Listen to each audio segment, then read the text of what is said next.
Hey everyone, and welcome back to another video. And in this video, I'm going to show you how to share the internet on a Royal Caribbean cruise. Now, this video is going to be particularly useful for individuals. Let's say that you're about to go on a Royal Caribbean cruise, or maybe you're currently on right now.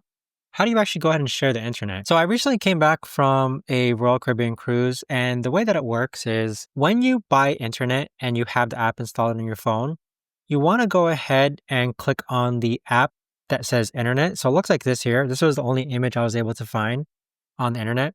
But it's this image it's the app that says internet, and there should be a button that says share passcode. It's like a 4-digit code. And then what your friend or family member needs to do is that they need to connect to the Royal Caribbean ship internet. And then if they're accessing it from a laptop, they need to enter this website, login.com. Or if they're accessing it from their mobile device, they would just connect to the ship internet, click on internet, and then there should be an on-screen prompt that says like enter 4-digit code so that they can connect to the internet as well. Now, keep in mind that only one person can be connected to the internet at any given time, but there you have it. But that right there, guys, is the best and easiest way that I know of to actually go ahead and connect to and share the internet on a Royal Caribbean cruise.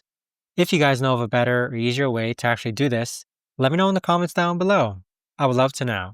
Thanks so much for watching, and I'll see you guys all in the next video.